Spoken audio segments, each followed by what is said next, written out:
नमस्कार साथियों, आज की सबसे बड़ी खबर सामने आ रही है ईपीएस 95 पेंशन को लेकर। और ये खबर हर पेंशनधारी के दिल से जुड़ी है। आप सब जानते हैं कि हम पिछले कई सालों से ईपीएस 95 पेंशन बढ़ाने की मांग को लेकर आवाज़ उठा रहे हैं। अब हालात बदलते नजर आ रहे हैं। सरकार की ओर से महत्वपूर्ण संकेत मिले हैं जो हमारे संघर्ष की जीत की तरफ पहला कदम हो सकता है।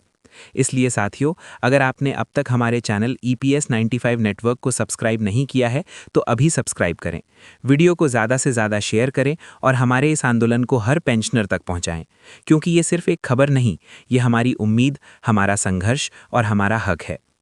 ईपीएस पेंशन हक न्यूज़। सरकार ने 2025 तक ईपीएस 95 पेंशन बढ़ाकर 10,000 रुपये कर दी। कर्मचारी पेंशन योजना ईपीएस 95 भारत भर के लाखों कर्मचारियों के लिए सेवानिवृत्ति सुरक्षा का आधार रही है। अपनी शुरुआत से ही इसने एक महत्वपूर्ण सुरक्षा कवच प्रदान किया है, जिससे ये सुनिश्चित हुआ है कि पेंशन भोगियों को सेवानिवृत्ति के बाद एक स्थिर आय प्राप्त हो।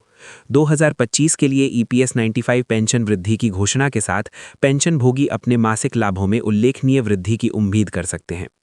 ये विकास उन सेवानिवृत्त व्यक्तियों के जीवन की गुणवत्ता में सुधार का वादा करता है जो इन पेंशन पर बहुत अधिक निर्भर हैं।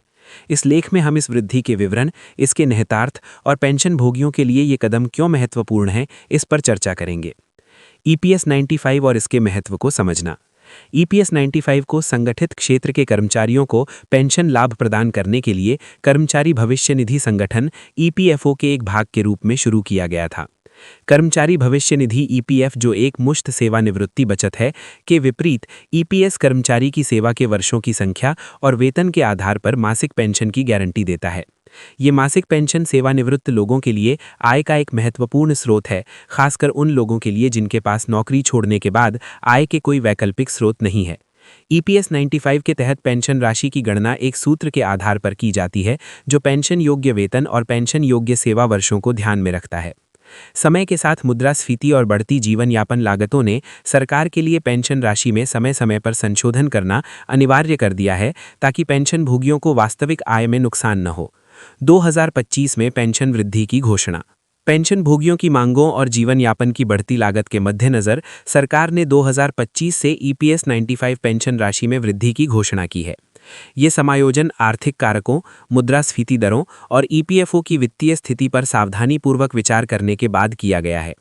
पेंशन वृद्धि का उद्देश्य पेंशन भोगियों को बेहतर वित्तीय सुरक्षा और बेहतर क्रय शक्ति प्रदान करना है।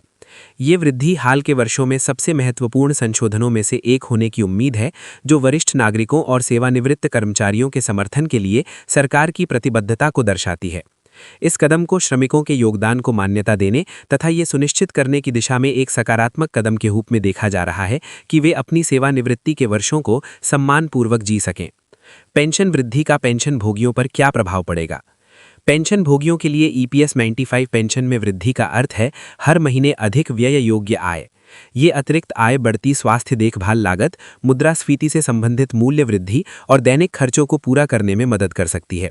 कई पेंशन भोगी निश्चित आय पर जीवन यापन करते हैं और आवश्यक वस्तुओं और सेवाओं की कीमतों में लगातार वृद्धि के कारण अपने खर्चों का प्रबंधन करना उनके लिए चुनौतीपूर्ण होता है।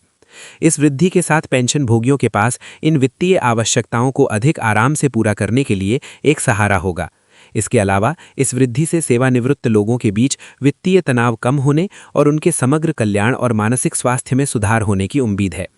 उच्च पेंशन का आश्वासन वित्तीय प्रबंधन की चिंताओं को कम कर सकता है और पेंशन भोगियों को अपनी सेवानिवृत्ति का अधिक पूर्ण आनंद लेने में सक्षम बना सकता है। पेंशन वृद्धि से व्यापक अर्थव्यवस्था को भी लाभ होता है। उच्च आय वाले पेंशन भोगी वस्तुओं और सेवाओं पर अधिक खर्च करने की संभावना रखते हैं, जिससे स्थानीय व्यवसायों को बढ़ावा मिलता है और आर्थिक विकास में योगदान मिलता है। इस बढ़े हुए खर्च का उन समुदायों पर सकारात्मक प्रभाव पड़ सकता है जहां सेवानिवृत्त लोगों की संख्या अधिक है। पेंशन वृद्धि को प्रभावित करने वाले कारक। पेंशन वृद्धि की सीमा निर्धारित करने में कई कारकों ने भूमिका निभाई। मुद्रास्फीति एक प्रमुख विचारणीय बिंदु है, क्योंकि ये निश्चित आय की क्रय शक्ति को कम करती है। मुद्रास्फीति के साथ तालमेल बिठाने के लिए पेंशन को समायोजित करके सरकार ये सुनिश्चित करती है कि सेवानिवृत्त लोग अपने जीवन स्तर को बनाए रखें। एक अन्य कारक ईपीएफओ की वित्तीय स्थिरता है।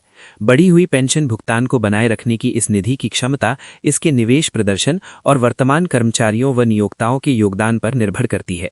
सावधानीपूर्वक वित्तीय नियोजन और प्रबंधन ने ईपीएफओ के लिए अपनी दीर्घकालिक स्थिरता को खतरे में डाले बिना इस वृद्धि की घोषणा करना संभव बना दिया है। जनसांख्यिकीय रुझान जैसे सेवानिवृत्त लोगों की बढ़ती संख्या और लंबी जीवन प्रत्याशा भी पेंशन नीतियों को प्रभावित करती हैं। जैसे जैसे लोग लंबे समय तक जीवित रहते हैं, उन्हें लंबी अवधि की पेंशन की आवश्यकता होती है, जिससे समय समय पर संशोधन अनिवार्य हो जाता है। पेंशन भोगियों को आगे क्या पता होना चाहिए? पेंशन भोगियों को पेंशन वृद्धि के सटीक विवरणों, जिसमें संशोधित पेंशन दरें शामिल हैं, के बारे में जानकारी रखनी चाहिए। ये समझने के लिए कि ये वृद्धि व्यक्तिगत पेंशन राशि को कैसे प्रभावित करेगी, ईपीएफओ या संबंधित सरकारी निकायों से आधिकारिक संचार पर नजर रखना महत्वपूर्ण है। इसके अतिरिक्त पेंशन भोगियों को अपने पेंशन स्टेटमेंट की नियमित रूप से समीक्षा करनी चाहिए और यदि उन्हें कोई विसंगति दिखाई दे या कोई प्रश्न हो तो ईपीएफओ कार्यालयों से संपर्क करना चाहिए। सक्रिय रहने से ये सुनिश्चित होता है कि पेंशन भोगियों को वे सभी लाभ मिले जिनके वे हकदार हैं। पेंशन भोगियों के लिए अपनी समग्र वित्तीय योजनाओं की समीक्षा करने का भी ये उपयुक्त समय हो सकता है। पेंशन आय में वृद्धि के साथ कुछ लोग अपने वित्तीय भविष्य को और अधिक सुरक्षित करने के लिए अतिरिक्त निवेश या बचत रणनीतियों पर विचार कर सकते हैं। सरकार और ईपीएफओ की भूमिका। इस पेंशन वृद्धि में सरकार की भूमिका महत्वपूर्ण है। समायोजन की आवश्यकता को पहचानकर और उन्हें लागू करके नीति निर्माता सामाजिक कल्याण और आर्थिक न्याय के प्रति अपनी प्रतिबद्धता को दर्शाते हैं। इस योजना के प्रशासक के रूप में ईपीएफओ इस वृद्धि को कुशलतापूर्वक और पारदर्शी तरीके से क्रियान्वित करने में महत्वपूर्ण भूमिका निभाता है। इस पहल की सफलता के लिए बढ़ी हुई पेंशन का समय पर वितरण सुनिश्चित करना और पेंशन भोगियों के साथ स्पष्ट संवाद बनाए रखना आवश्यक है। सरकार और ईपीएफओ को भविष्य में आवश्यकता अनुसार समायोजन करने के लिए आर्थिक स्थितियों और पेंशन भोगियों की आवश्यकताओं की निगरानी जारी रखनी चाहिए। भविष्य की ओर देखना। ईपीएस 95 पेंशन का भविष्य। 2025 की पेंशन वृद्धि ईपीएस 95 पेंशन के भविष्य के लिए एक सकारात्मक मिसाल कायम करती है। ये बदलती आर्थिक वास्तविकताओं और जनसांख्यिकीय रुझानों के अनुसार पेंशन नीतियों को अनुकूलित करने के महत्व को प्रकाशित करती है। जैसे जैसे भारत का कार्यबल और अर्थव्यवस्था विकसित होती है, पेंशन प्रणाली को सेवानिवृत्त लोगों की आवश्यकताओं के प्रति संवेदनशील बने रहना चाहिए। आने वाले वर्षों में पेंशन कवरेज में सुधार, लाभ बढ़ाने और फंड की स्थिरता बढ़ाने के उद्देश्य से और भी सुधार किए जा सकते हैं। डिजिटल नवाचार और बेहतर डेटा प्रबंधन पेंशन प्रशासन की क्षमता में भी सुधार ला सकते हैं। पेंशन भोगियों के लिए मुख्य बात यह है कि उनकी चिंताओं को सुना और संबोधित किया जा रहा है। ये वृद्धि केवल धन के बारे में नहीं, ये सम्मान, गरिमा और देश के विकास में योगदान देने वालों के लिए एक सुरक्षित और आरामदायक सेवानिवृत्ति सुनिश्चित करने के बारे में है। निष्कर्ष। 2025 के लिए ईपीएस 95 पेंशन वृद्धि भारत में पेंशन भोगियों के लिए एक महत्वपूर्ण मील का पत्थर है। ये बढ़ती जीवन लागत के बीच अत्यंत आवश्यक वित्तीय राहत प्रदान करती है और सामाजिक सुरक्षा के प्रति सरकार की प्रतिबद्धता को पुष्ट करती है। पेंशन भोगी अब बढ़े हुए मासिक लाभों की आशा कर सकते हैं, जो उनके जीवन की गुणवत्ता में सुधार और वित्तीय चिंता को कम करने में मदद करेंगे। ये वृद्धि एक सुव्यवस्थित पेंशन प्रणाली के महत्व को रेखांकित करती है, जो वर्तमान सेवानिवृत्त लोगों की आवश्यकताओं को फंड की दीर्घकालिक स्थिरता के साथ संतुलित करती है। जैसे जैसे पेंशन परिदृश्य विकसित होता जा रहा है, सेवानिवृत्त कर्मचारियों का समर्थन करने और उनके जीवन भर के योगदान का सम्मान करने के लिए सकारात्मक कदम उठाए जा रहे हैं। ये देखना उत्साहजनक है। पेंशन भोगियों के लिए 2025 में ईपीएस 95 में की गई वृद्धि एक स्वागत योग्य प्रोत्साहन है और ये याद दिलाती है कि उनका कल्याण अभी भी प्राथमिकता है।